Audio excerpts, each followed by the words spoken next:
made it to the 31st, and we thank God for life, and we thank God for all that He has allowed us to enjoy and experience throughout the month of January. I know a lot of people say that January is the longest month of the year, but for me, I'm so happy for the grace of God that has brought me to this point. We are going to begin conversations this morning in our studio, and let me remind you where our studio is this morning. We are the Ho Choi Child's Administrative Complex that is in Collar Hall, where the Chief Secretary of the Tobago House of Assembly is housed. And we begin conversations this morning. We speak with Carlette Groome-Matthew, a social worker within the TTPS, and PC Maurice Goddard, an assistant coach of the ROCC the Island Tobago project. Good morning and welcome. Good morning. It is a pleasure having you guys here this morning, this Friday morning.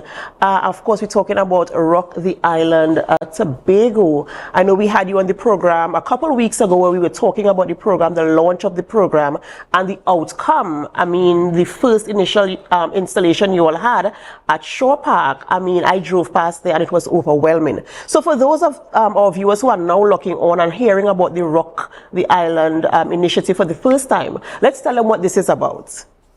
Okay, so ROCC the Island it stands for Reclaiming Our Communities from Crime. And what we aim to do is to go into the different communities and work with the kids and the youth in the communities. This round, we're using football as the vehicle. So we'll be having football clinics and a nice little friendly match between the villagers, or against the villagers rather. So that's basically what we're doing. And okay, so you all started in the Scarborough area, and the first one was in Shore Park, right? And I know you said to me the last time we had the conversation and said that we're going to other communities throughout the island of Tobago, because the objective really is to get people off the street, right? Yes. And to provide an opportunity for young people to have something to do, starting with football. So where does ROCC the Island go to next? We're going to Lescotho next at the Taylor Peace Recreation Ground. That's from tomorrow evening at 2 o'clock. We have a clinic there that starts with the kids, as we did last time, and then we are supposed to play against the village of Lescotho and Bolamin and environs. All right, and what is the age group that you all are hoping to attract in terms of being a part of the clinic and well, the matches that you are playing as well? So the clinic is, the age group is from 4 to 18, well, under 18, but 4 years and above, and the game will be open, so it's an open game. So people within the communities that you mentioned, if they have a team, they bring the team together and they play. And is it like a knockout, or is it a one match type thing? How is the day going to roll out? It's a one match. It's really a conversation starter. Because you know football is a uniting factor in Tobago. So when we get the villagers out and we have the match, after the match, you know, we engage the villagers. We want to know how we can help, what kind of programs you're looking to roll out in your communities, and how can we assist with providing support.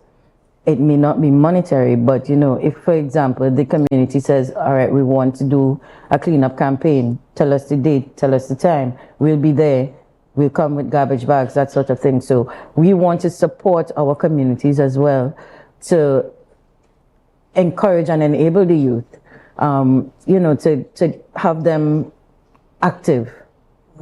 And you know, talking about doing stuff like that, like underground stuff, getting down into the community and meeting the needs of the community, what type of collaborative efforts do you have with other agencies that might want to come on board, or who have come on board, or what is the conversation like in terms of what else can we bring to communities? I know we started with sport, which is very, very important. And for me, two things I know that really unite people: sport and music. And music, yeah, right. you know, so we're using one of the best tools that we have. What other types of persons or agencies or groups are coming on board, or have you had conversations with to say, listen, we have to reclaim our communities? Too much crime is taking place, and the TTPS could only do so much. Right. This project can only do so much, so we need hands on deck. What is the conversation like? So we actually started engaging like the different secretaries and stuff, different assemblymen with responsibility for the different constituencies. Also, we started speaking with different village councils. We have a working partnership right now with Miss Carol Daniel from the Inner Healing Counseling Center. So she does youth. She has a youth initiative program, teen investment program, where she teaches. Her program teaches young persons about self-esteem, self-awareness, that sort of thing. So we're partnering with her.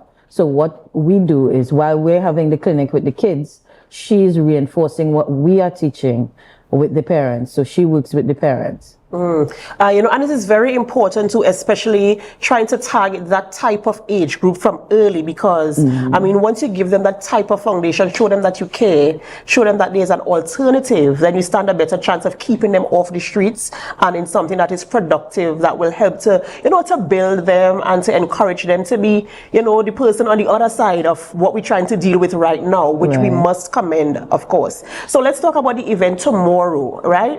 Tell us what time it is starting. What persons can expect when they come there. I mean, I know it's fun and all of this type of stuff. So, just tell the program in terms of what we can look forward to when we get there. Well, more basically, first we deal with the kids, and it's going to be fun for the kids. We're going to show them different drills, even drills that you can practice at home, drills that you could use after. So it'll be enjoyable. The parents will also have their thing to do also with, I think, one of the social workers, A psychologist. Miss Daniel. So it'll be a fun day in the beginning. Everything will be provided, so just bring your child out and come to have fun. Sounds absolutely amazing, of course. And of course, I must commend the effort that this project is trying to do, and I must commend all the persons who are coming on board, joining. And I want to encourage persons, whether it's corporate Tobago, whether you're from the communities, whether you're an assemblyman, whether you're just a person who wants to see the reduction of crime, whether it's just a person who wants to reclaim communities for Tobago. We see what is happening on our island. We know Tobago to be a peaceful, quiet place. In fact, people come from far and wide just to relax on our beautiful shores, just to have a good time, and just to feel comfortable and safe. And we want to bring Tobago back to that space. And this is what ROCC the Island is about. And if you can come on board in whatever way, shape, form, or fashion, when they come to your community, put your hands up and say, hey, I'm for this. Thank you guys so much for coming this morning and sharing that information with us. And we do hope that tomorrow is a great success, and every roll out of this initiative is a success. And I hope it comes bigger than just ROCC the Island TT Tobago, of course. So do have a wonderful, wonderful day. Ladies and gentlemen, we have to go for a short break before we continue conversations in studio this morning. And as we go, we invite you to help us. Share the live, share the live, share the live. We'll be right back. Tobago Glass Supplies has been a leading name for over 37 years in the glass and aluminum market in Tobago.